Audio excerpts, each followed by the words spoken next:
One, ano bro? This is it sa wakas, bro. And we're able to do this. So, parang ilang months natin pag-isipan to? Oo bro, medyo matagal-tagal din. Tagal din, parang 4-5 months. We envisioned na magawin to, and so happy that we're able to do this right now. And especially from my journey from starting sa LG and stuff, and was able to attend Reptile X, Pet Expo, very, very mind-blowing, and I think it's inspiring mostly for me. Starting for those who don't know me, I'm Paul of Ghetto Exotics, and newbie lang ako guys, as in yung mga nagme-message sa akin, usually nagtatanong lang dito ako sa kanya. Or pag hindi ako sure kung how to answer your questions, and I think that could also be a good a good way for you guys to learn, is to really talk to the breeders na has been in the industry for so long. And ako ngayon sisimula lang ako, ayun, I'm connecting with the breeders kasi ganun lang na talaga eh. They will just pass down their knowledge to everybody. And speaking of passing down the knowledge, actually this is what we are planning and what we are doing right now. This is for us another way for us to share the knowledge of not just the leopard gecko hobby. In the future we're also envisioning the whole reptile industry or hobby here in the Philippines. So without further ado, guys, I just want to introduce to you our first guest for this first episode, Mr. Harold Tan. Wow. Sobrang formal. What's up guys? My name is Harold Tan. I'm from Hidden Geckos. Really grateful na binigyan tayo ng opportunity ni Ghetto Geckos to be able to do this podcast, no? Well, sabi mo kanina, bro, pero I'm not an expert either. I just have a few years of experience that I could maybe share to you guys, and hopefully you guys could get something out from it then. Well, for sure. All right. So, for those who, just turned in or hindi tayo kilala usually, can you maybe do a short introduction? Sino si Harold? Sino si Harold Tan? So, ano ba si Harold Tan? Well, okay, so my name is Harold Tan. So, as I said earlier, Hidden Gecko. So, this started as a passion project way back in the pandemic, like 2019. So, yung passion ko, bro, from reptiles, matagal na yan nagsimula. Like, siguro sabihin natin, like, grade 1. Oh, talaga? Oo, tagal na. Kasi, dati, yung uncle ko, meron siyang bearded dragon. Sobrang hindi pa uso ng mga reptiles nun. If you don't know what a bearded dragon is, it's a kind of lizard na bearded kasi malaki yung parang beard niya, parang ganun. Tapos, dragon kasi tusok-tusok siya. Tapos, let's say around 2 feet siya, ganun. Tapos, nung time na pinakita niya sa akin, parang grabe bro, na-hook talaga ako. Di ko ma-imagine na, kasi sobrang tagal ko na gusto. As in, sobrang gusto ko talaga bro, pero di ko talaga afford since bata pa lang ako. And I think the going rate was like, for a normal, it was like 7,000 na. Like, compared to ngayon, malayo na. 7,000, tapos parang pahirapan pa sa papel, di ba? Ganun. When was this? That's definitely 2004, 2005. Oh, meron na, pero hindi pa siya super out. Tapos yung fast forward back to 2019, dapat sabi ko, ito na Gina, kasi kailangan ko ng stress from school eh. Kailangan ko tanggal ng stress. Di ba sapat eh? Kailangan ko magtanggal ng stress from school. Tapos, yun, na-hook ako sa mga Pac-Man frogs. Tapos, nag-switch ako yung nakuha kong money from doing side hustles. Dapat bibili na ng bearded dragon. Pero sabi sa akin na parang, if magbe-bearded dragon ka, litong-lito ako eh, UVB heat. Di ko gets talaga, sobrang di ko gets. Sobrang gulo. Tapos syempre, di ko pa alam kung anong reaction ng parents ko, di ba? Syempre sabihin nila, gastos kuryente. Syempre nakikitira lang, gastos yung tubig, ganyan-ganyan. So nag-decide ako na parang mukhang okay nga yung leopard gecko kasi saktong may tumawag sa akin, sabi na, kung gusto mo ng entry level na reptile, ba't hindi yung leopard gecko, di ba bro? Kasi technically they don't need an external heat source unless na lagay mo sila sa aircon room. Hindi rin nila kailangan ng UVB lighting masyado kasi nakuha naman nila sa diet nila yun. So parang sabi ko, sige G, patusin natin. And It's always, guys, yung first leopard gecko mo, yun talaga yung parang di mo talaga, parang amazing moment siya. Like, nakita ko yung amazement sa mga tao na parang first time nila sa mga expo pag nakita nila yung mga leopard gecko, parang gulat na gulat sila kasi di mo alam kung laruan lang ba, ganun. Like, magat ba yan? Tapos nakatingin lang siya sa akin. And parang sabi ko, shit, this is it, man. This is it. Anong morph nun, nung first ever? Ayun, yung first ever ko was a Tremper albino. Oo, nakuha ko siya for like, I think, 3,000 with papers that time. Well, when was this? Just 2019. Oo. Recent lang din. Super. May mga nag-gecko na that time, pero hindi siya as popular as ngayon. Tapos nagkaroon pa ng pandemic na nawala ang mga expo. So, parang medyo nag-decline, medyo yung popularity ng reptiles, parang in a way, hindi siya gaano kasikat. Pero at the same time, nung na-board mga tao sa pandemic, dun din nagkaroon ng surge. So, that's how I actually got into leopard geckos. Hidden naman, kasi yung geckos ko talaga, tago talaga siya before. Like, di siya as exposed as ngayon. Like, nasa kwarto lang siya, tapos nakatago sa isang mega box. And, ayaw ko kasi palaman sa parents ko noon kasi di ko alam, di ko alam anong reaction nila. And, sobrang grateful ko naman that they're very supportive of me right now. Kaya, andito tayo ngayon. Pero, that time talaga, like, parang, syempre, isipin nila na gastos, it's something that's new and unusual. Like, parang, alam mo yun, like, hindi siya fully understood na animal. So, by the time na dumami sila, kasi sabi ko parang, sige, try natin mag-breed, tapos dumami. Hindi ko na matatago yun, ng ganun-ganun lang. Kaya, nung dumami siya, at saka na nangyari yung ganun. So, paano what was their, ano yung reaction nila ng parents mo when they learned that you were breeding, and keeping all these hidden geckos? Well, actually kasi, nung time na yun, parang, nung nakita na nila, medyo gulat sila eh. Like, for example, mom ko, hindi naman siya sobrang animal lover. Paano pa kaya ang butiki, di ba? Exactly. Kung cats and dogs, medyo ilang na, paano pang butiki, di ba? Tapos yung dad ko naman, animal lover din talaga siya. Pero, alam mo yun, parang medyo iba na rin priorities niya na nagkaroon din ng family. So, medyo na-stray away din siya from mga hobby niya, ganun. So, parang, I consider myself very fortunate na I was parang given the opportunity by them na ma-support na ma-build yung hidden geckos din. Oo. Kaya itong room na to, technically hindi talaga to like gecko room, pero naging gecko room na. In-harbor ko na, guys. Alright. So, I think one question that comes to my mind when I was listening, in my journey with the reptile is when you first got your first leopard gecko, were you very particular with the morph, with the age, with the line? Kasi, I mean, kunyari ako as a beginner, I wanna, actually, yung leopard gecko ko naman, it came from my brother naman. So, I actually, Stephen, yeah. So, it's a raining red stripe, the rainwater. Yes. Yeah. So, actually, parang kumbaga, somehow it was a surprise. So I wasn't really super prepared and how to learn and everything and stuff. So, ikaw ba, before you got one ba, did you research thoroughly or parang, yung opportunity, let's grab that and then learn, habang binubuhay learn, on the way. Ganun. What can I just say, bro, na yung first gecko mo, ibang level, raining red stripe agad. Kasi it's a type of rainwater, no? Rainwater is a kind of albino na higher end siya compare sa nakuha ko naman na sobrang common talaga. Yeah, pero, mataas nga. Ang hirap din Yun din. Yun yung downside niya, guys. Pero, yeah. Anyway, going back. Ni-research mo ba siya or parang opportunity, you came and just grab it na lang? Well, syempre that time, parang,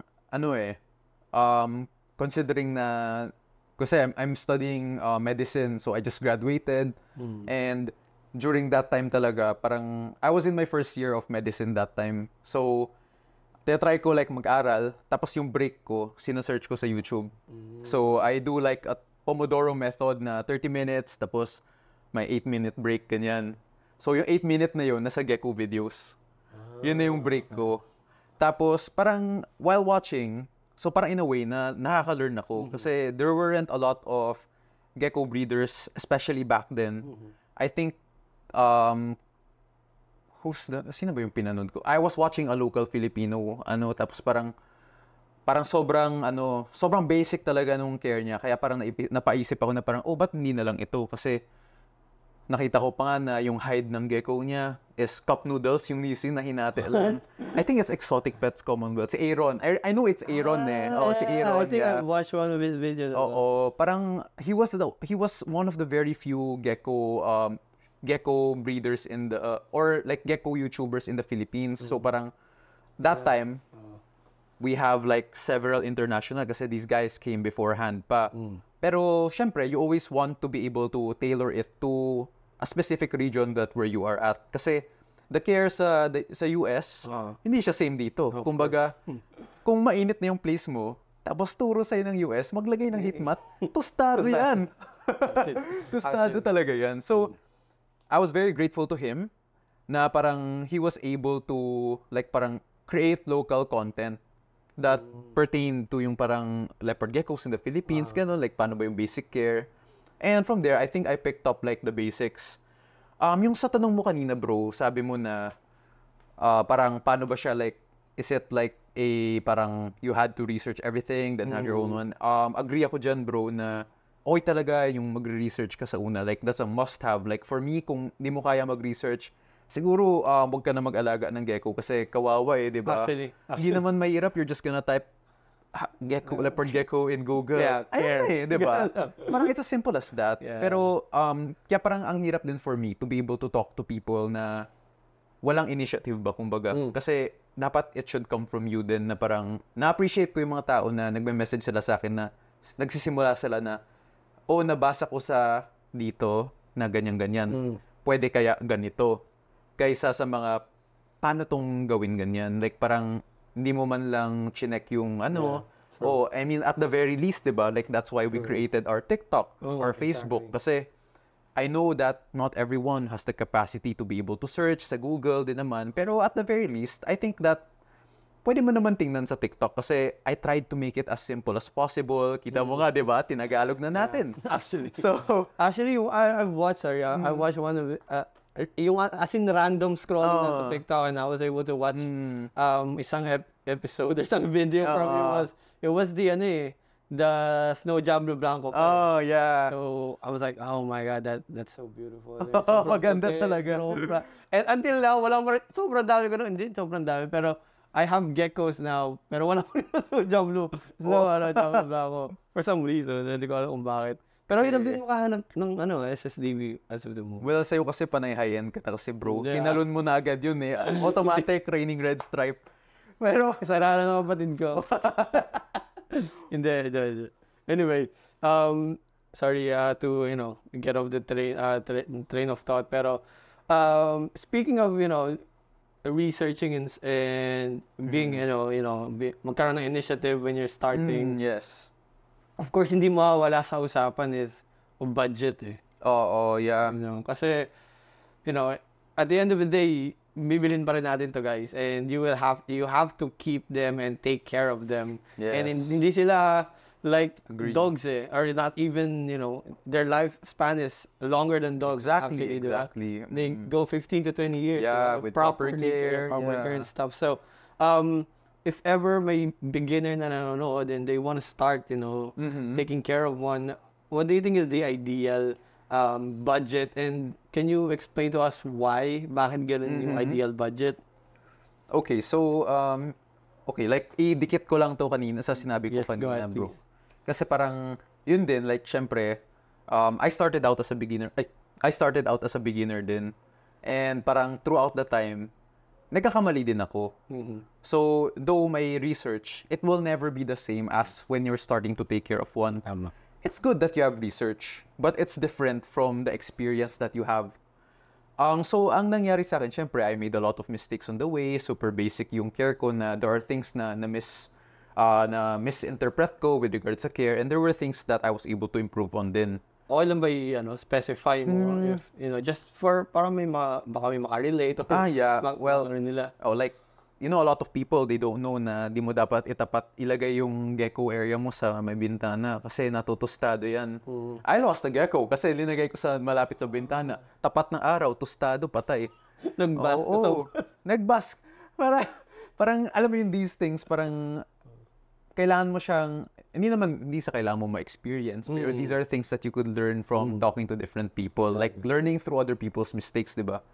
So, if we're talking about the budget, okay, gecko tayo, di ba? So, sa leopard gecko, I'd say the cheapest, it would vary kasi from every breeder, di ba? The lineages that would be involved, pero a normal would be actually, let's say, 2,800.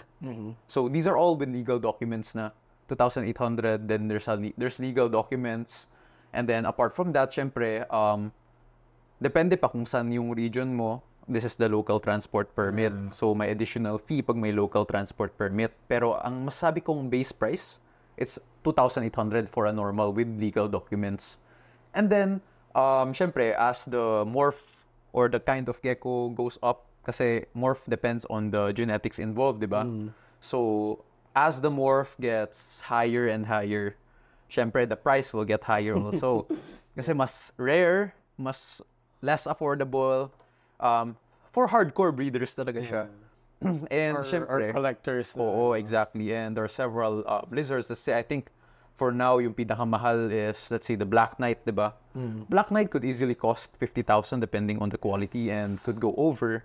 Diba? So that's a pure Black Knight. That's really black, really beautiful. And sometimes din kasi like they get cheaper din throughout time kasi depende rin kung it's becoming more common, the availability. Kasi leopard geckos before, they were really pricey. Then, for example, Can you give us like a okay, a ballpark price from before?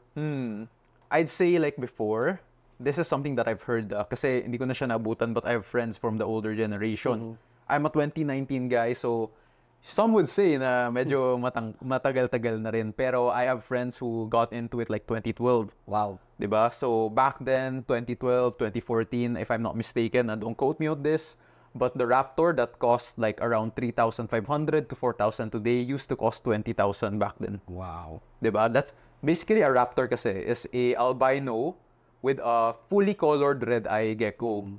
So, ano siya, dilaw na pastel. Tapos yung mata niya, pure red. Para siyang ruby red. And right now, it costs like 3,500. Tapos ngayon, dati, way back, 20,000. Parang yung sa isang video natin, when I interviewed you in the ReptileX event, yung blood you mentioned. Yeah, oo. 40 plus before? Oo, mahal siya dati. And then it became 20. And then it became like, I think right now, like, a fair price would be 14 to 15 depending on the quality din. Action. Oo, parang it varies talaga depending on the gecko itself, the quality involved. Pero, basically, the gecko's value, just like every other commodity, it could go higher or lower depending on the demand and supply. Pero usually there's a ballpark range naman on which is the standard. Like, kanina, blood, 4-5. Sorry. Mura naman nun. Pamigay. Saan yun, bro? Nung makabili tayo. The horde. Blood's like 15K. That's a pretty good number pa rin. Tapos it stayed at 15K for a long time na rin. Tapos triple albinos, syempre it got cheaper na nasa mga 3,300, ganun. Tapos, ayun, iba-iba talaga. So, going back, like, sa tingin mo how much, like, for example, I really want to do it. Kunyari, ano yung ideal budget na gusto, you would suggest for a beginner to start with? Okay, gets. Okay, I have to calculate this, but I made a video na on this Pero, like, i-breakdown ko na lang the components. Please, yes. For me, if you could afford it, like, the best talaga would be to be able to get like a parang glass enclosure setup. Good dimensions, let's say like around 18 inches by 10 by 10. The bigger, the better. Like 20 gallons would do really well. You could use an aquarium. Parang that would put you at around, kasi aquarium mas mura siya than the sliding glass enclosure, di ba? Sliding glass enclosure kasi, masabi ko, quoting from the price of Exoblock. Exoblock. Oh, Exoblock. Solid. It's 1,500 for the 18 by 10 by 10 inches. And is that good for like from hatchling or from sub-adult to oh, yeah. juvie to adult? Pwede na siya, but if you could go bigger, then it would be better, di ba? You could give it like different enrichments, but the basic, let's say, 1.5. If you are really tight on the budget, I'd say na you could also get like a mega box. I'd say a mega box that's around 35 liters. Yun, parang okay na siya. Oo, I think that's around 400 pesos. So, 400 pesos, guys, like, for a pretty decent housing, no? Yeah. Kasi depende rin yan sa kung anong sa loob. Okay naman siya. Kasi you're able to give the gecko a good amount of floor space then. And then, from there, let's say, substrate. You could either go bioactive or you could either go with the simple na parang easy to clean. Like, for example, ako as a breeder, I have a preference for paper. I like to use bond paper, scratch paper, depending on what I have. Pero I usually use bond paper. Other people, they could use tissue paper. I also had an experience with tissue paper. Kaso lang, ang bilis niyang mausog ba, kumbaga. Kasi they also like to dig sometimes for enrichment. Pero if you are looking to level up and make it a display enclosure, no, you could use a parang combination of sand, soil, and cocoa peat. Kasi this will give it enough texture for the gecko to burrow, to dig, to it's a more natural feel, kumbaga. And at the same time, if you have a soil-based substrate, pwede ka rin magtanim ng plants mo kung gusto mo dun. So overall, syempre, iba yung the way that it allows your gecko to stimulate its brain would be different from paper, and it would be different from a soil-based substrate. Kasi their brains would work better, syempre, in a soil-based substrate rather than paper kasi it's more natural to them. They could dig in it. And, okay, so soil, I'm not sure how to do this, pero it's advisable that you could get a parang, ano na siya, kumbaga, you could purchase it from your Zoomed, like for example, like a branded na reptile company like Zoomed here in the Philippines. Zoomed. No, baka naman, Zoomed. They have their like soil-based substrate that alam mong safe na talaga para sa kanila. Hindi ka na problema kung madumi o hindi kasi it's tailored for reptiles na rin. Exactly. Pero if you get from a garden shop, then pwede rin. I think it's called topsoil. But you have to be able to disinfect them thoroughly kasi you don't want that may parasite siya or may bacteria na mapunta pa sa gecko mo. Problema yan, di ba? Lalo na pag ma-ingest nila, malaking problema yan. Sayang naman. Exactly. So, mura lang naman yung soil sa totoo lang. I think, kilo nga 80 pesos ata yung last na nabili ko. Pero syempre, the Zoomed products would be higher kasi it's sterilized na rin. Tapos, meron din tayo nung cocoa peat. Cocoa peat is basically cocoa fiber. Di ba? Coconut husk, deconstructed, dried, it becomes cocoa fiber. So people use this for their orchids. People use this as a humidity. It holds humidity well. Yep. So parang ang ginagawa nila doon, hinahalo nila with the soil, and you could also add a few amount of sand. So also, actually these products lahat to, these three na sinasabi ko, Zoomed has them: the sand, the soil, and the peat. So if you're just like parang, if you want convenience and safety, you could opt to get it from them. Pero if you want to get it from a garden shop, go ahead. Pero you just have to make sure that it's really clean. Yeah. Make sure na talagang clean na hindi mapapahamak yung gecko mo, di ba? Exactly. And apart from that pa is yung, let's say yung, syempre ito, the proportions, hahaluin mo siya, di ba? And from there, you could also, ako recommend ko na to be able to add decorations to your gecko, considering na we're talking about if isa lang yung gecko mo.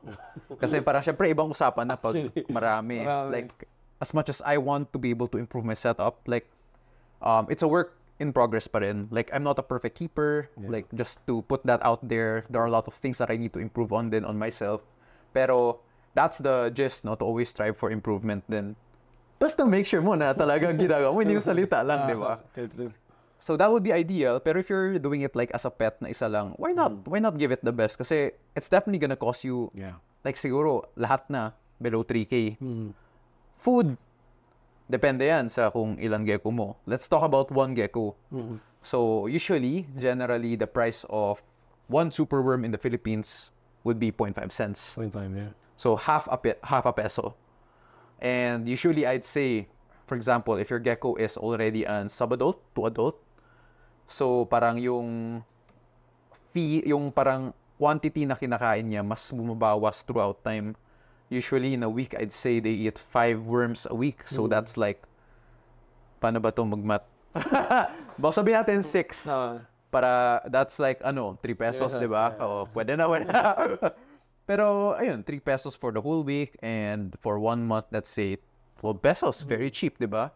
Pero if you want to also opt for other feeders, that would be nice as well. Kasi varied diet is the best diet. You're able to provide your geckos with a different nutrition. So you could also opt for dubia roaches. I think the rate right now is 450 pieces, 500 pesos, something like that. Don't quote me on that, pero this is how much na, parang medyo wholesale din na, Tapos, meron din yung mealworms na 350 pesos, 1K pieces.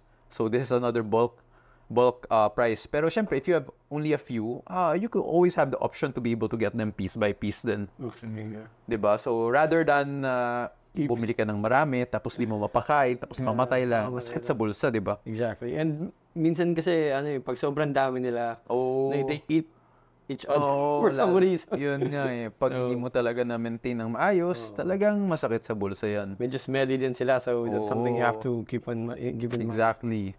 Tapos, ano pa ba? Supplements. Exactly. Yun. So, 3 types of supplements that you could use. You have the Reptivite. I think it's Reptivite yung pronunciation. That would be your multivitamins for your leopard gecko. They have options on that. You could either get the with D3 or without D3. And then, calcium powder, there's also 2 options. Calcium with D3 and calcium without D3. So, ano dapat? Okay, ganito yun. The right way to be able to do it is na you're able to provide both for your gecko. So, ang ginagawa ng mga tao na ideal is every time na bago ka mag-feed ng gecko mo, yung worm, i-coat mo siya with the calcium powder with D3. So, yung color niya by Zoomed is the one in color green. Kaya parang usually I go with green, blue kasi mas madali tandaan. So, if you have, for example, worms, right? And then parang meron kang calcium with D3, you're just gonna put a little in the container, shake it up, tapos feed. And then on the side, if your gecko feels na kailangan pa niya ng calcium, you have to be able to provide the calcium without D3. Kasi too much of the D3 is not optimal for your gecko. What would happen if they have too much? It could also lead to a toxicity. Although it is not as common, pero we want to be able to avoid the chances na mangyari yun, di ba? So, parang it wouldn't hurt to have both in your parang Kasi, for example, like a very small container, like, I think it's 8 ounce ata yung ganyan. Ganyan lang. It could easily last you a year already. Yeah. So, hindi siya like masakit sa bulsa and it's not expensive also. It's like 300 for the whole year and even more. And then parang, yun din, yung Reptivite mo, depende siya. If your calcium already has D3, like kanina pinapakain ng D3, bigay mo na lang yung without D3.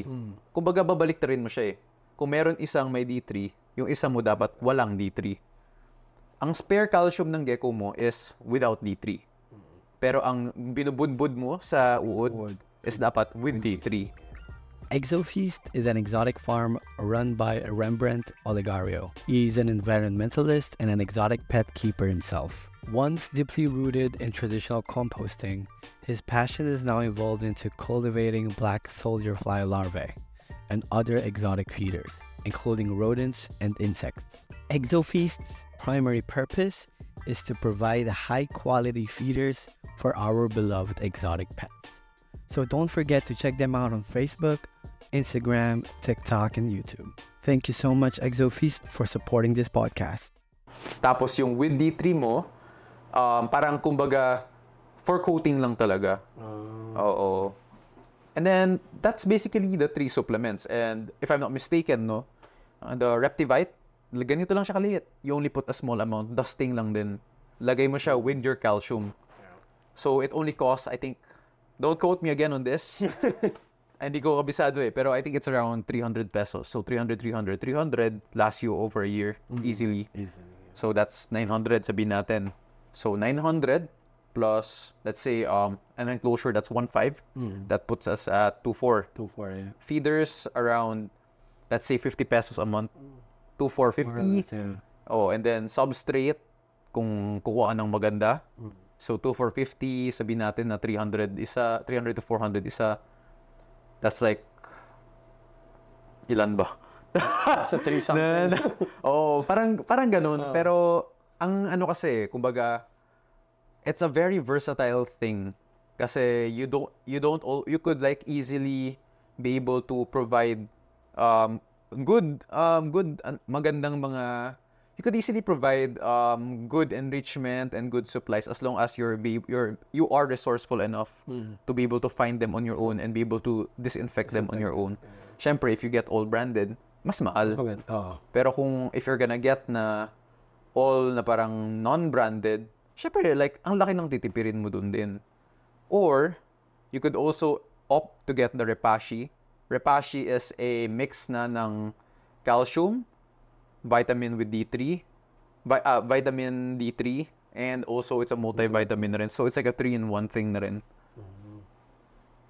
So, because I remember when I was starting, nakita ko yung some post ni John Ortega of Sigma Exotics. The shout out. Shout out to you, bro.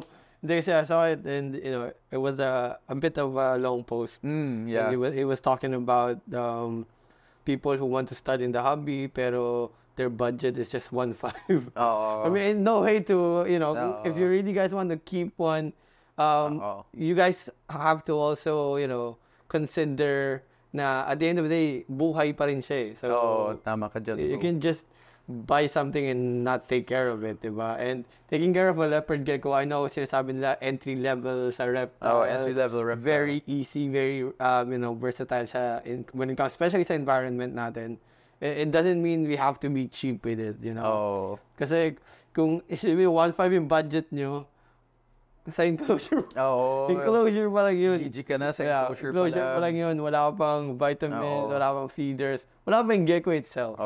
So, it's good to know that, we're very thankful to Harold na binrate niyo sa atin yun. Na at least napag-usapan nating dalawa yung magkano ba kailangan mo. Kasi, syempre, naintindihan natin as breeders na hindi talaga lahat nakakaintindi. Yes, exactly. Mahirap magalit. Mahirap sumama yung loob sa ganitong bagay. Paminsan nakakainis, di ba? Pero that's why we're doing this. Exactly. To be able to help the people understand na kaya tayo gumagawa ng platform. Kaya, yun actually yung goal ko. Hindi ko naman expect na yung TikTok natin na mag-boom din yun. Like when I was starting out, parang I just wanted to journal it. Kumbaga, my journey, parang gusto ko lang na may diary ako, kumbaga, ng anong ginagawa ko.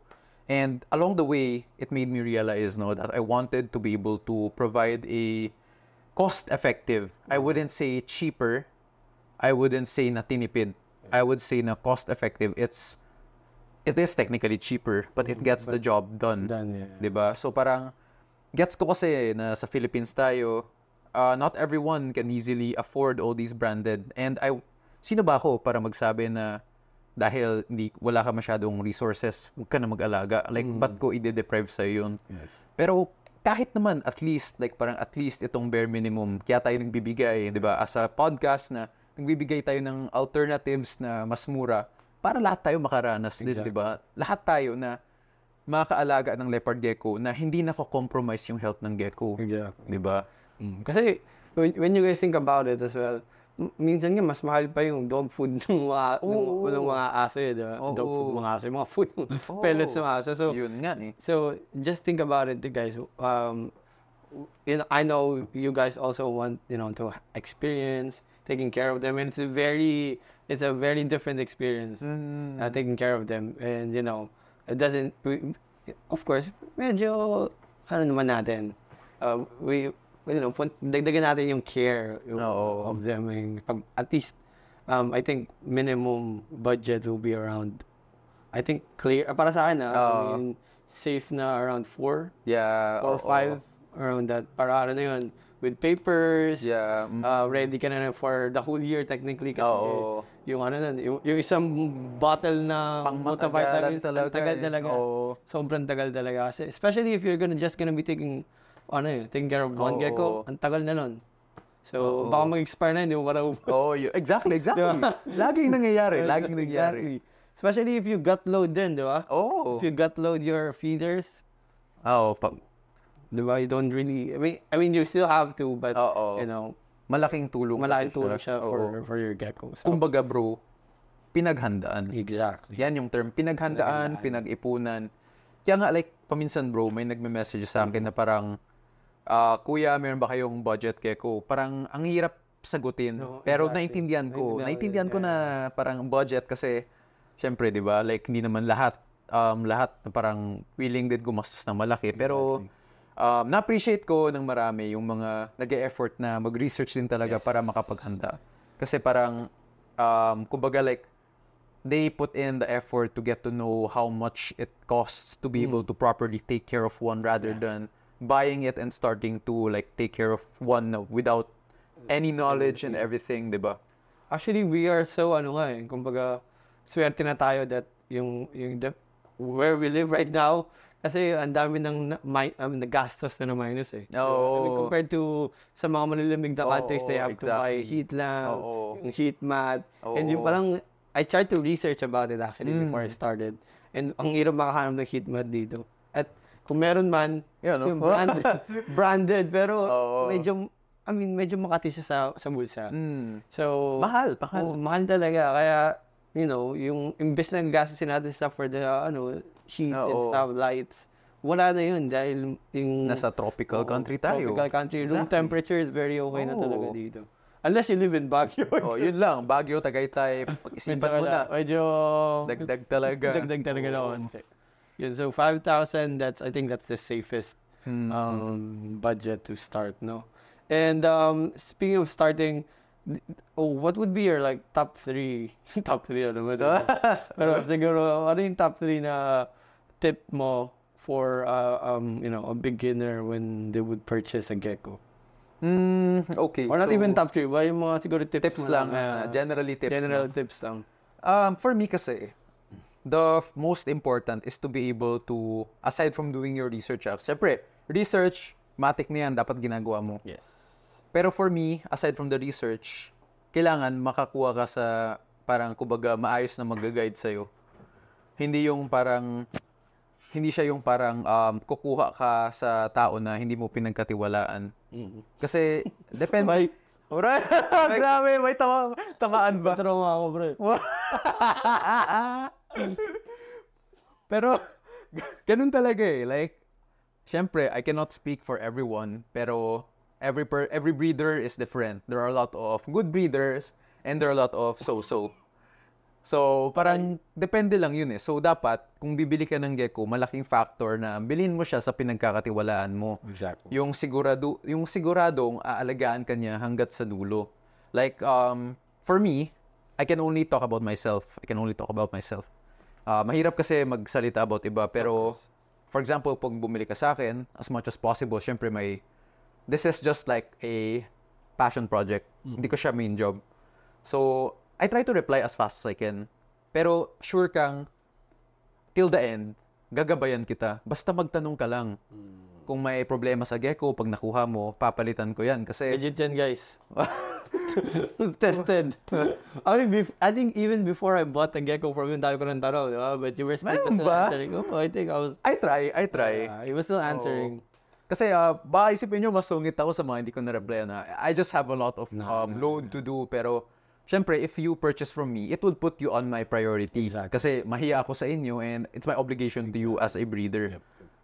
Most importantly, my intentions towards the animal that you're getting, dapat na parang gusto ko na naalagaan nyo ng maayos, na minamahal nyo talaga sila. That's the purpose of a breeder. You want your animal to be able to go to a home that loves it, diba?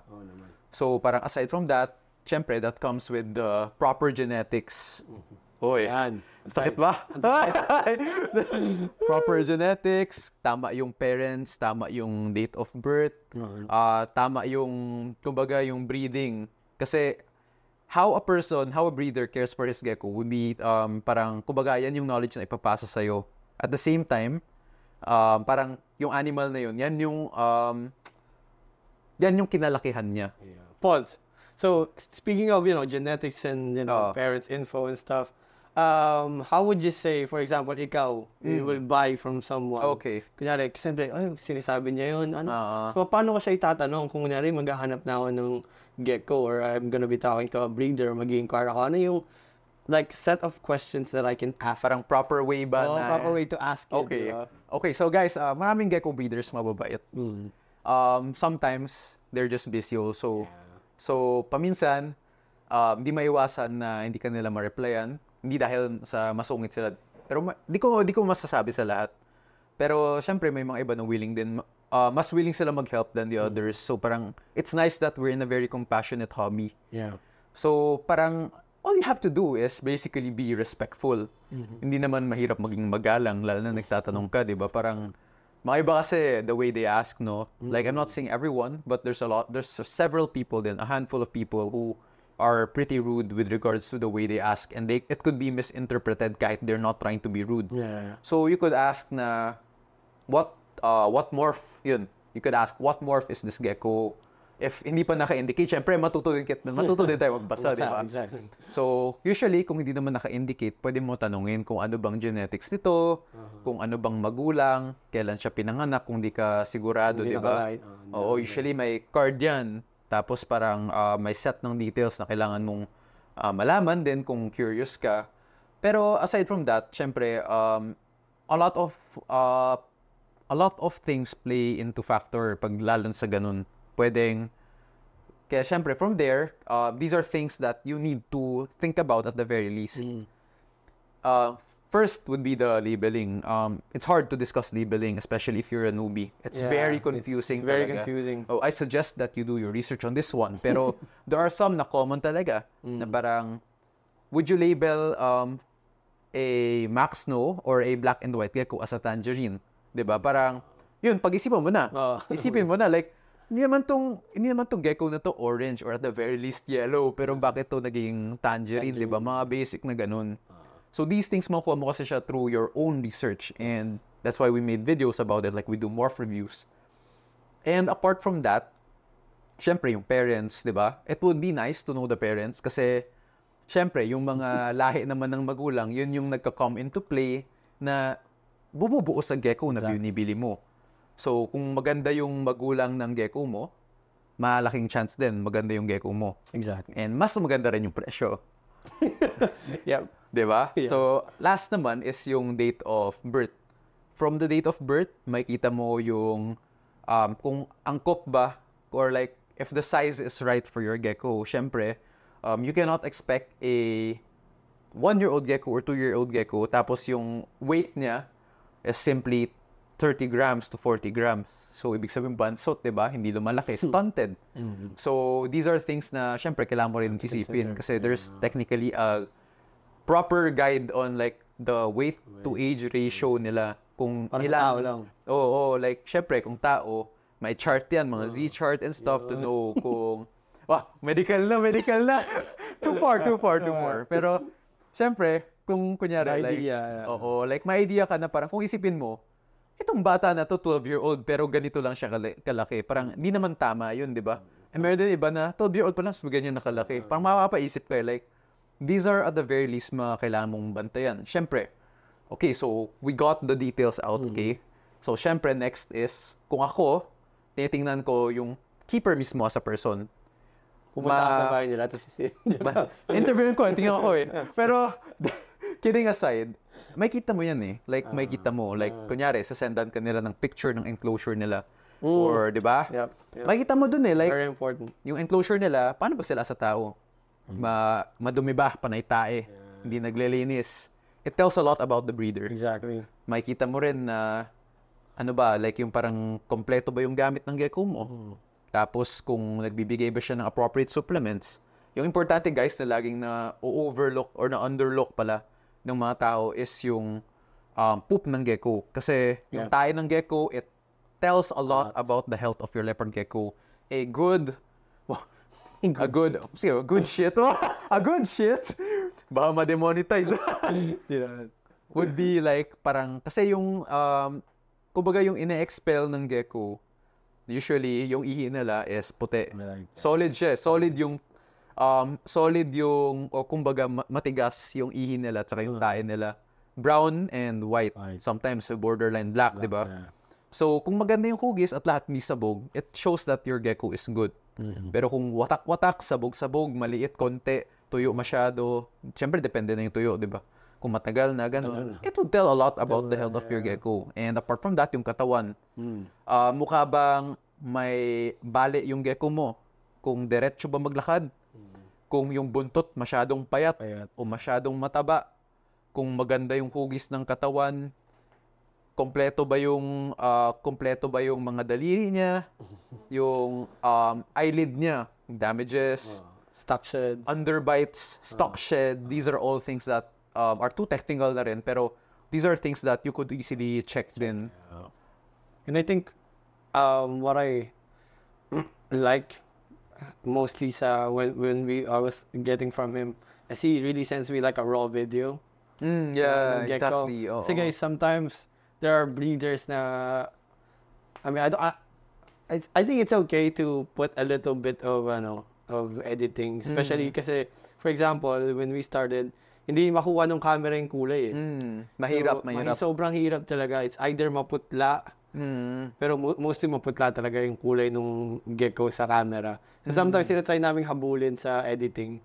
And so I think it's also part of as a gusto mag-start is you ask for a video para lang hindi ka expectation versus reality moment na ba't sa picture kulay pula pagdating sa akin kulay din. So those are small things na I think you guys will appreciate when you start buying talaga and inquiring about geckos.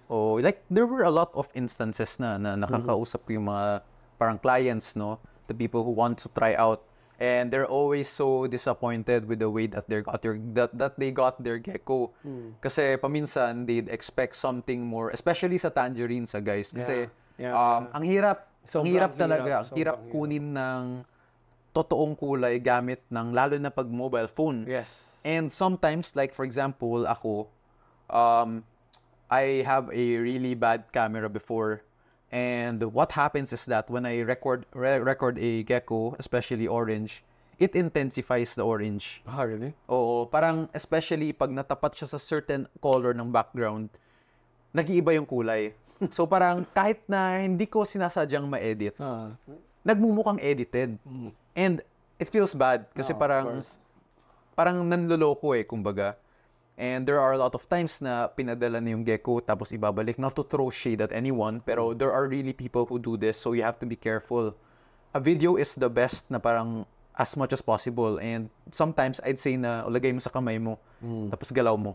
Kasi pag nasa kamay mo na yan, tapos video mo, parang kumbaga na pumapangit siya, pero mas okay na nakukuha mo siya. The reality.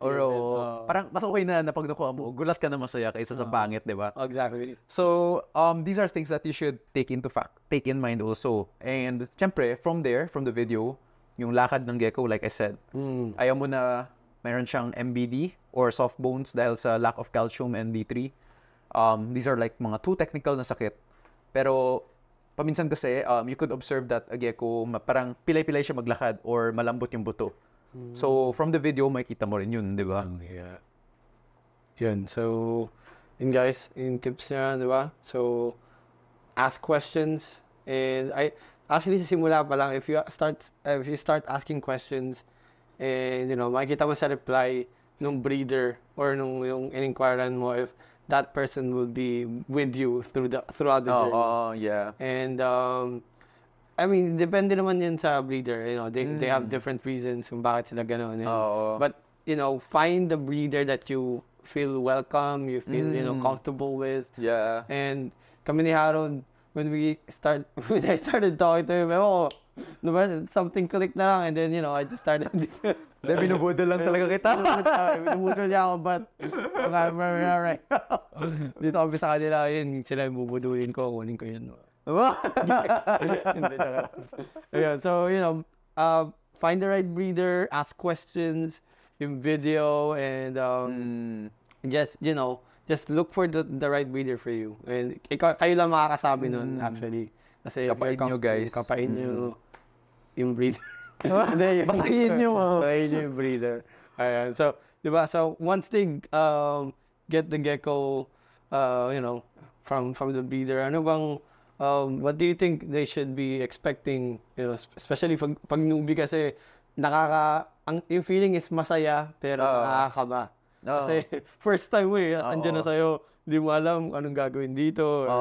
So, ano yung mga dapat expect nila if ever?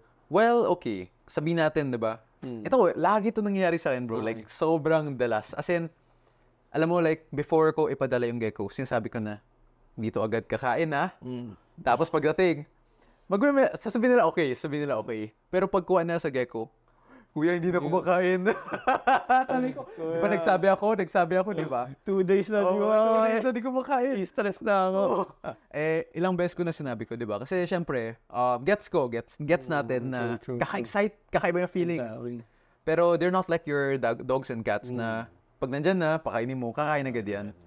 Pero there are like parang reptiles that they have a longer time. Mas matagal yung oras nila na mag-adapt sa environment mo. Kasi, depende pa yan eh. Like, what if ganito yung lugar ko, tapos sa'yo, iba? I'm not saying that your area is bad or my area is good. Kumbaga, it's just a different area. Yeah.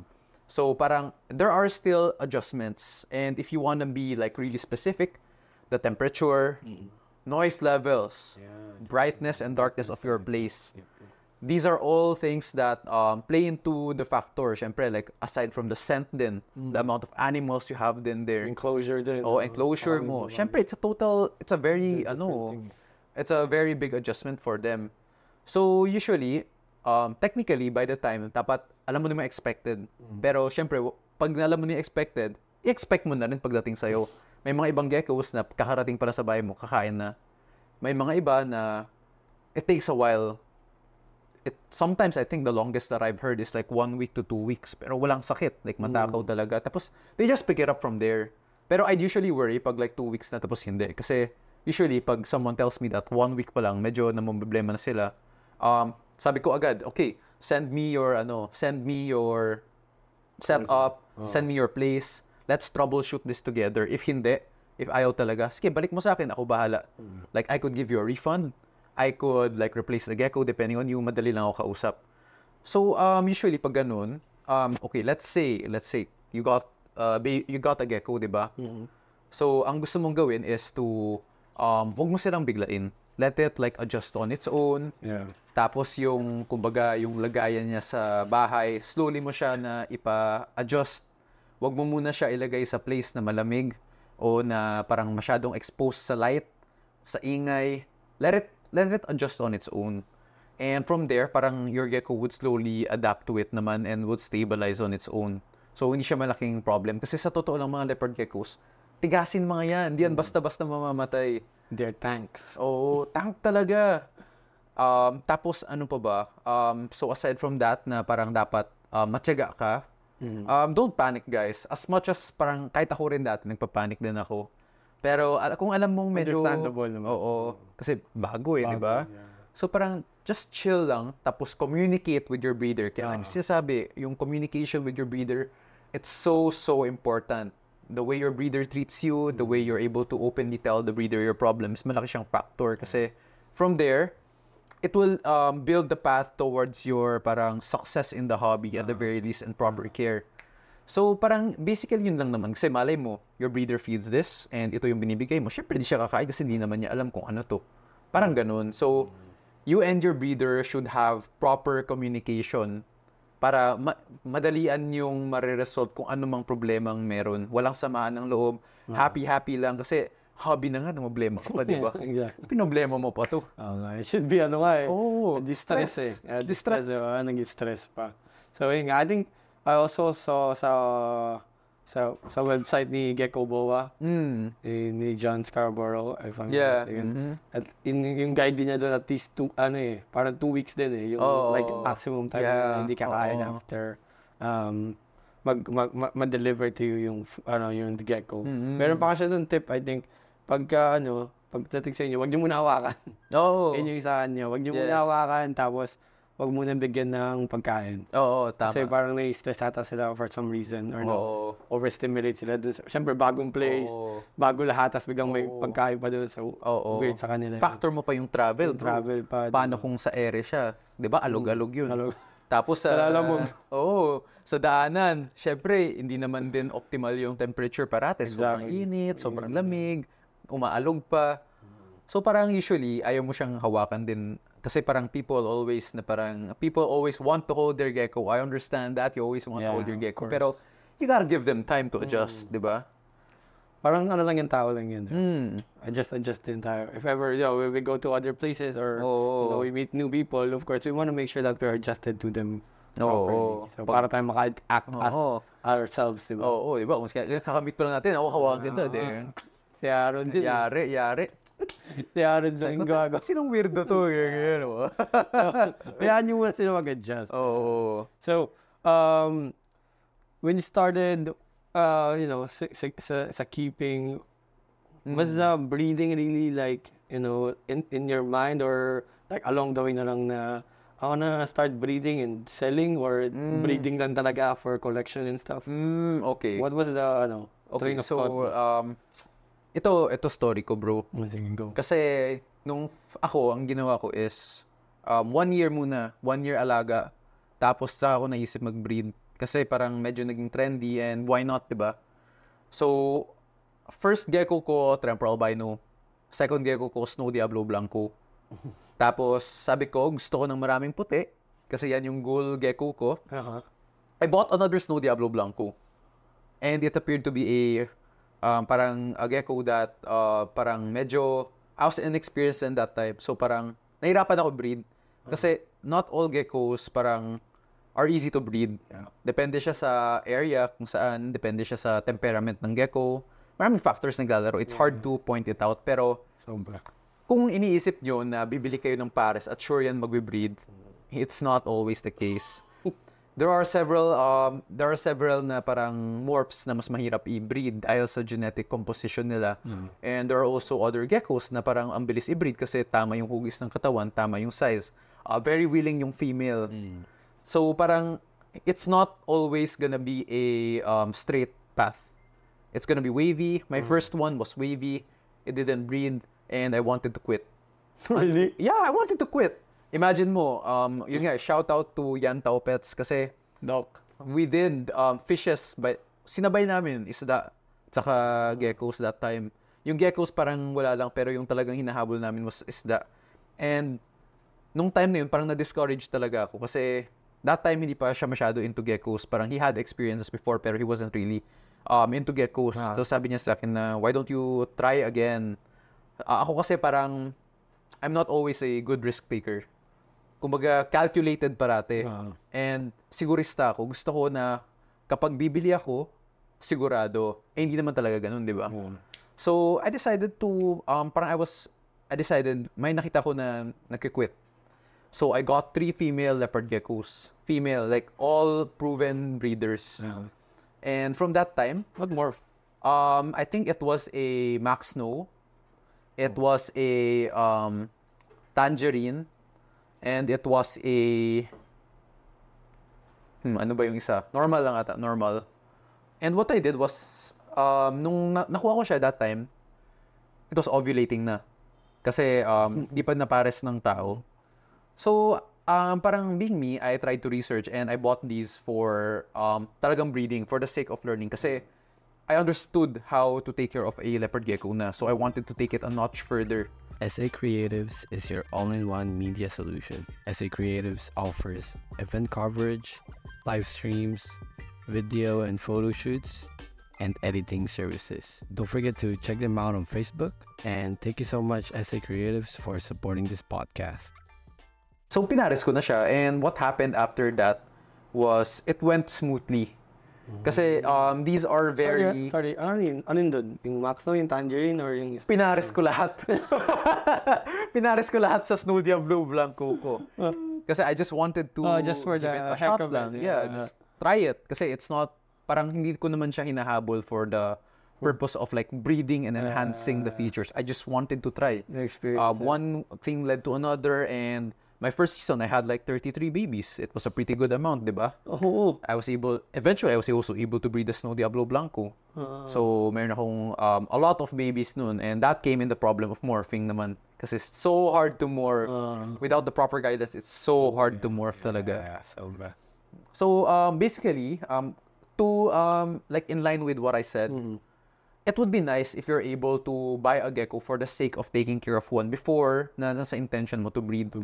Kasi marami kasi yung nagtatanong, can I buy a pair? So, breeding agad na sa isip. Like, di mo pa nga alam kung paano ka mag-alaga. Gusto mo breed na agad. You don't even know the differences ng tatlong albino. Diba? What if proper care ba lang di mo na mabigay? Na-delix na yung dalawang alaga mo. Tapos, aside from that, is parang yung genetics involved. What if you're pairing the wrong genetics? What if you're creating a disorder in the hobby? Kasi you're pairing things that shouldn't be paired together and stacking up the mutations that shouldn't be together, di ba? And apart from that din, there's always the factor din na what if you don't enjoy it? Di ba? Ano nang gagawin mo dyan sa dalawang gecko na yan? So that's a big problem din. So kung ako, I'm pretty sure the people who I talk to, they know this. Try it out first. Try one out first before going to get another one. I cannot stop you if you really want to. Pero if you want, if my advice for you is to try muna isa. Then from there, touch kung na-enjoy nyo. Pero if you're gonna come into this hobby thinking that it's gonna make you a lot of money, you know me? Siguro kung nagpasok ako ng 50,000, like pasok ako 50,000 sa hobby, siguro down pa ako ng 100,000 sa sunod. Kaya sabi nila, yung ROI dito, hindi return of investment. It's return of enjoy. Though, it would be hypocritical for me to say that I'm not earning from this. Kasi parang, syempre, it's different na rin. Kasi there are people who support Hidden Gecko. So, at the very least, may bumabalik na pera to be able to sustain my hobby. Pero if, for example, you're new and you have breeding in mind without any knowledge, money doesn't come in that easy. Exactly, yeah. Parang kumbaga, di ba bro, like, we always know that this morph has this value. Let's say, a temporal albino, a baby and an adult would cost pretty much the same. And you produce 6, let's say on a good day, you have 6 to 8 babies. You sell one for 3K each. You get 18K back in return. So parang 18K nakuha mo na parang revenue, bawasan mo sa 3K na pinasok mo, or let's say 6K kasi pares. So that's like 12K. So sabi natin, maganda pakinggan na 12K yung puhunan mo.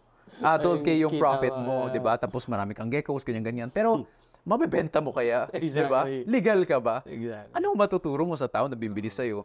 And there's a lot of factors that you also have to consider. You know, kasi to be honest, I think the market is a bit saturated. Yeah. Na, guys. So ang isa sa mga isipin mo is how ano yung difference or what will be your trademark or your difference sa ibang breeders. You have to also build your name. Kasi ang dami ng kilalang breeders right now, and you know, why would I buy from you if I can just buy it? Diba? Like, from someone who is well known and has papers and stuff. So, hindi siya basta lang na, 3,000, 6,000, kaya ko i-breed. Diba? Iaalagaan pa yung itlog. Sila pa mismo, aalagaan Pagkain pa. So, it takes time pa, incubation pa. Paano mo sigurado na lahat to mag-hatch, diba? Exactly. Tapos morphing pa, mag-ID pa nun. So, there are a lot of stuff that you have to think about. So, I think good din. Narinig ko din sa ibang international breeder din na parang prerequisite nila or require at least parang sinasuggest nila na you be a keeper for at least a year. Yeah, at least a year talaga. At least a year. Kasi dun probably you will have a bit in kasi sobrang lawak ng leopard gecko, guys. I'm not even familiar with the snows. Like, sobrang dami snow. Kasi my focus right now is tangerines. And snows, wala pa. Hindi ko pa yun masyado nakapag-dive in. So, and ilang months na ako sa hobby. I'm gonna be almost a year now in October. So imagine, guys, sobrang lawak ng hobby.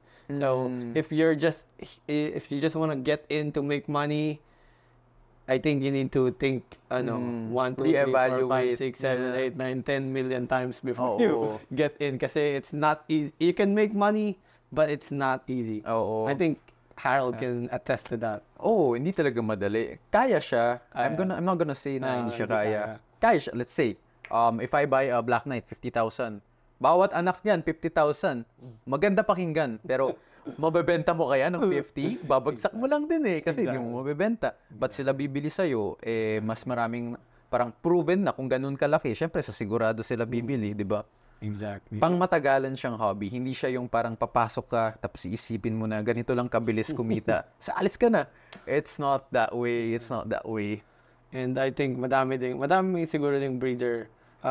I mean, kasi medyo mas familiar ako sa scene internationally kasi mas madaming content creator there. So, mas updated ako sa scene nila doon. And madami nga daw talaga na papasok lang, pakala nila mag-make ng money. Tapos pag hindi makapag-make ng money, quit, bagsak ng presyo. So,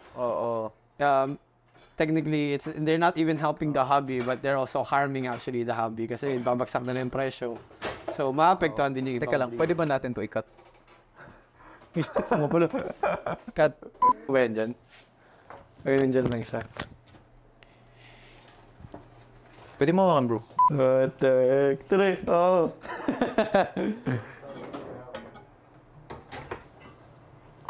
We need to buy one, bro. Parang mabubudol kayo. Hindi siya talaga nayayaman ka. It's more of a side na parang passion project lang rather than a parang full-blown business. Kasi if it was a full-blown business talaga ng marami, then other people would have done it first. They would have gotten rich na. Bilang lang sa mga kamay na mga kahit international pa nga na kaya gawin siyang full pero dito ngayon parang wala nga akong kilala na full business nila is yung gecko lang mismo. Oo. And hindi din kasi ganun ka-easy magkumuha ng papers and stuff. Syempre there's a lot of legal documents na kailangan pa na farm ka pa para lang to be able to be a full-fledged seller pa. Talagang bulk kasi usapan natin legalities. Let's say for example, kasi if you purchase a gecko, let's say from me, a legal breeder, I'm gonna give you the legal documents. So itong legal documents mo, it could be in the form of since CWR keeper ako, or I think it's Certificate of Wildlife Registration ba? Something like that. The documents that I could offer you is a deed of donation or a deed of sale. That is parang kumbaga, that's the only way I could transfer the count of gecko to you. And without it, I would be selling illegally and you wouldn't be able to register your gecko. Kasi lahat ng geckos ko na to, bilang siya ni DNR. That's why we do breeding reports every quarter. So, it's not a easy task to do kasi you have to take into account everything. And if you, I think kung lumagpas ka sa certain amount of number ng alaga mo, you have to pay more or you have to upgrade to a farm to be able to sell legally talaga. And pag farm ka, that's the time you can I think you can dispose a gecko with an OR. So, I think OR, ibig sabihin original receipt ba? Pero ganun siya. Oo, parang kung gusto mo siyang inegosyo talaga, kailangan mo ng BIR, DTI, tapos aside from that is DNR syempre. And mahirap na mag-transport ng animal ng walang legal documents kasi mahuhuli ka ng maritime. May chance na pag nahuli ka, ang hirap pa pagtanggol nun. Exactly. Ipoposas ka pa. Hindi sa tinatakot ko sa inyo kasi there's always a legal way to do things. Pero syempre the risks comes with the rewards din. So, hindi talaga siya pang lahatan na gusto. Masaya siya sa masaya. Like for example, masaya ako. Like parang I enjoy it. I have returns back. Tapos parang as a CWR holder lang kasi hindi ako farm. Kasi basically, ang ginagawa ng CWR is it allows you to be able to dispose, not as a seller, but disposing as a hobbyist. Kumbaga, let's say you have 30 geckos and you can only manage 20. Itong 10 na to kasi, it's for, kumbaga, pwede mo siya i-dispose kasi hindi mo na ma-accommodate yung pag-aalaga sa kanila. Parang ito yung comfortable sa'yo, pero hindi siya for the sake na may CWR ka para talagang gawing negosyo siya. Parang yan lang yung leeway ng DENR, if I'm not mistaken, para lang to be able for you to legally dispose them without getting in trouble. Yeah. Kasi if not, bibigyan ka ng maritime ng bracelet. Dalawa. Mahal. Mahal. Silver, white, gold. Kaya gano'n ka. Ayan. So, that's how, hindi naman sa complicated, pero that's how it is. Stricto sa stricto. Exactly. So, imagine the legalities pa, and the ethics, and of course, speaking of ethics, we will be talking about that with our good friend, Josh Pastitin. Oo, yan sa kanya na yan. Alright. So, I think we've been talking for a bit of a long time now, bro, and sobrang daming tips and tricks that, beginners can learn from what you have discussed. So, I think, let's go to siguro meron na ako 3 questions. Section. Number 1 will be, bakit tangerine? Kasi from what I've been, seeing sa page mo from the get-go, that I started following you was, it's all tangerines. Pero you mentioned earlier that your dream morph, or dream gecko was a snow Diablo Blanco, all whites and stuff, but how did you end up with beautiful green, orange tangerines and stuff, I think you're the tangerine king here in the Philippines. Wow. For me, for me. Lakas ko naman sa'yo, bro. Paging gecko. Hindi na. Bakit tangerine? Okay, so una talaga, syempre ako, nung una rin, ganyan yun sabi mo ayaw mo, pero magustuhan mo. Sabi ko rin dati, pang mahina naman tong leopard gecko, gusto ko maangas, gusto ko bearded dragon, tusok-tusok, pang lalaki, ganyan-ganyan. Pero like, eventually, dito rin tayo napadpad. Tapos tangerines naman, ba't ko gusto ng orange? Gusto ko yung maangas, black and white, siga. And na naman tayo, tangerines. Pero, ang nagustuhan ko kasi sa, for example, kung compare mo yung Snow Diablo Blanco, technically, isipin nyo na lang puting gecko. Yeah. Pero for example, na if yung Snow Diablo Blanco, kung i-compare mo sa tangerine, mas maraming progression pagdating sa tangerine. Kumbaga, marami siyang shades ng... Wait ba? Okay, marami siyang... sige. Okay, sorry. Marami siyang... Shades. Marami siyang shades and progression. Kumbaga, how white can white be? Siyempre, puti na. Pero parehas na puti lang yan sa isang tao. Unlike tangerines, may dark, may light, may intensities ng tangerine. Paminsan, pag talagang mataas, red pa nga di ba? So, paminsan, like yun, if dark, may green, may brown, may black. Yeah. And if you go to brighter shades, there's orange, there's yellow, and there's red. So, there are levels and parang kumbaga, you'll never know what you hatch out then. Or mystery box. Parang siyang mystery box. There's always space for growth and improvement. Yeah. That's why I stuck with tangerines. And sa totoo lang, I really think that my gecko journey is very, I'd say na I'm fortunate compared to a lot of people. Kasi, for example, yung mga main breeders ko, technically, parang nakuha ko lang siya sa good friends ko. So, hindi ako nahirapan magsimula with regards to tangerines kasi may mga hardcore ako friends from 2014, 2015 na pinasa nila sa akin. So, doon nagsimula lahat ng mga greens ko, ganyan. I was able to create different combinations with an easier time compared to other people who's starting from scratch today.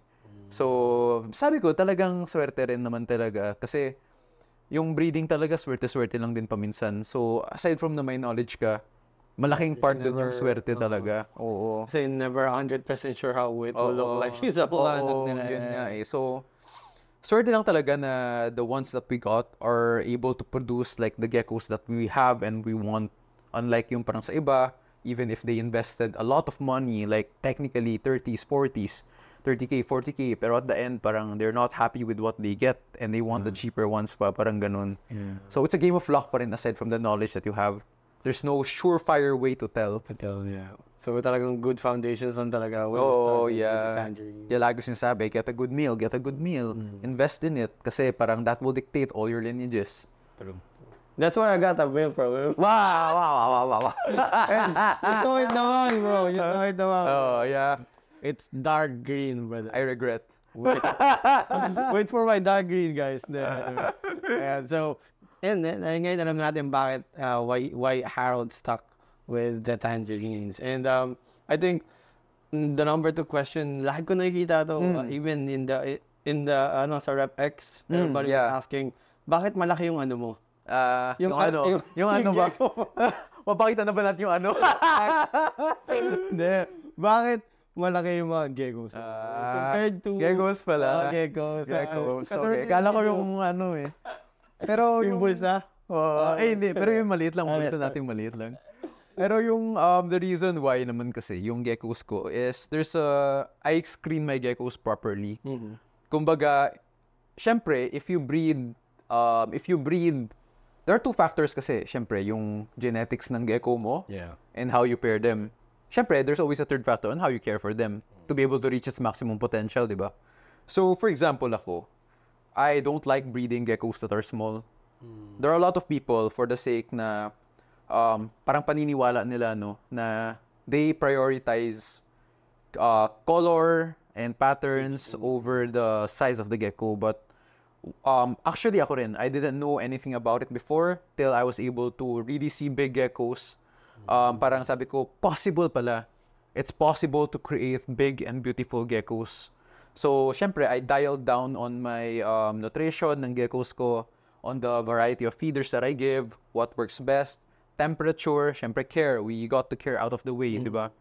And aside from that, syempre, yung kung anong pinapares ko. Kaya kung mapapansin mo yung mga breeders ko, they're usually, let's say, around 70 grams at the very least and above. Tapos, as much as possible din, gusto mo rin ng variety na hindi silang magkakapatid. Kasi, imagine mo, kung magkapatid sila, pinares mo, syempre down the line, ma-expect mo na maraming complications kasi yung lahi nila nag-intertwine. And with regards to that, mas liliit yung geckos na lalabas compared sa nagpares ka ng dalawang unrelated. True. So, ang goal ko is to pair as much unrelated geckos na malaki to be able to, at the very least, ensure me na the sizes of the geckos will be right. And then from there, I push hard with regards to nutrition. It's not always a surefire thing. I'm not saying this kasi I'm not ideal. So parang, kumbaga, I just do my best. But paminsan din, I nagproproduce pa rin ako ng small geckos. Pero pag ganun, syempre, you know how to dial down on it. Kung alam mong maliit na tong gecko na to, you have to adjust on it by using a different breeder na parang ganun. But most of the time, I really prioritize size talaga and the color eventually comes into it lang din. Yeah, I think I can agree with that. Kasi I think before I got geckos from you, I think lang or I got one from you actually.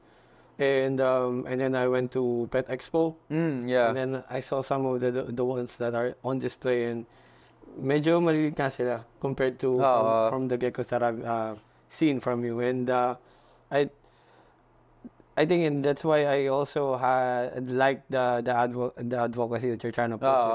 Not just beautiful geckos, but why not make them, bigger and, healthier. Healthier, yeah. Kasi ang iba din naman, what I see is that they have this misconception na yung malaki lang yan kasi obese yan. But no, kasi you can see naman with the geckos, it's kung ano yung difference ng obese sa malaki talaga. Gecko. Yeah, exactly. And that's why I think I also like that advocacy from him, and right now I'm also doing my best to follow that advocacy kasi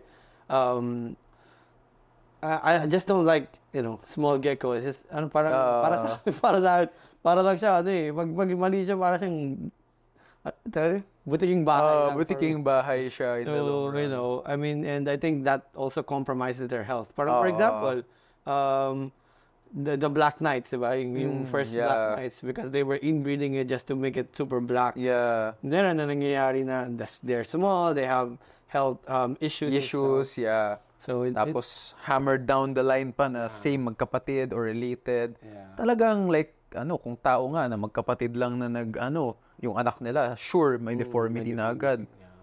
So yeah, that's something that I actually wanted to also, let people know. Now, hey guys, well, let's make it better for the hobby as well, Let's not breed para lang for the sake of, for the breeding. Oo, totoo yan, totoo. So, and I think what will be the third question that I have, and the last question is, if you could be, hindi, wag ka magkala, di na ito bakit malaki. If you could have, like, one breeder's collection, it doesn't matter if it's local or international. Parang for example lang, you will have the opportunity to have his whole collection. Sinong breeder? Hirap naman ang tanong na to. I think si Geckos, etc. Geckos ETC. I think that's si Steve. Kasi I like the way na parang you could see kasi, like parang though there are a lot of breeders who have good lineages, parang there are also a lot of breeders who have better lineages than him din. Pero connecting it to my belief regarding to the sizing of geckos, parang so far siya yung nakita ko na maganda yung build ng geckos niya. Like when I see his geckos for sale, like kasi may website sila like in the US it's very legal to be able to sell your geckos online, pero here in the Philippines it isn't as much, di ba? So parang when I browse through his page, parang sometimes I draw inspiration from there with regards to size. Kasi I also like the Korean breeders, sa totoo lang. Kasi I love the intensity of their tangerines, the way that it's black and red and orange at the same time, right? But kay geckos, etc., I like how when he displays the photos, they're like in blue. So you could really appreciate the color. And sometimes, if I'm not mistaken, the weight is indicated then. Tapos yung build ng gecko, like that, going back to what you said, hindi lang siya mataba. Kumbaga, it's really big. And I think this comes a lot into play with regards to the diversity of the genetics involved. Kaya siya yung nasabi ko na parang favorite breeder ko, ganun. Yeah, because I think I could agree as well. Kasi, I was searching, kasi I was thinking of, what if we could import somehow, in some way. Pero when I was searching as well, of course, I knew how it is here in the Philippines, and it's not easy to import. Hindi talaga. Sobrang hirap pala. I think you're limited to only 2, if I'm not mistaken. If you're a CWR, but if you're a wild, if you own a farm na dito, reptile farm na under DNR, parang the amount syempre is bigger as compared to CWR na 2 lang ata. Di ko sure, pero 2 lang ata ma-import mo, tapos mahigpit pa, maraming papeles, and mahal pa. Mahal, yeah. Shipping pa, and tapos yung the gecko itself, yung pag-asikaso pa ng papers and stuff. So, yeah, I was researching guys about it kasi I was I was thinking, baka pwede mag-import, just for the genetics kasi para hindi din laging kasi of course hindi din maiwasan na umiikot-ikot lang yung geckos around the hobby. Konti lang eh. Konti lang talaga. So, that's why shout out also to Congo or Bleeding Moon Geckos because he's importing stuff or geckos. Now, but nothing we can use around the hobby as well. So, going back, geckos, etc. Yeah, one website that I go to as well when I'm dreaming of when you're in the mood to what if I have so much money and what gecko I can get, and that's one website that I look at. Also, Gecko Boa. But what you mentioned, just now I just realized, medyo mas kung built-wise, I think mas filtered lang sa kanya. Built-wise, mas kaya iba rin talaga iba rin si Boa. So, those are my 3 questions for you, bro. And, I want to thank you so much for this time. Yeah, sure, bro. Thank you also. And, for not just this time, but for the guidance that you have given me for the whole journey that I have been in this hobby almost a year now. My pleasure. And never failed to answer my questions.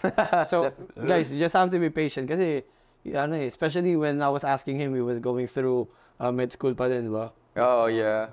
Was it Masterals? Yung MD. MD is a doctorate. Doctor. Doctor of Also, medicine. congratulations, bro. Thank you. If you need magpa-check up. Wow! Saka lang pwede hanapin.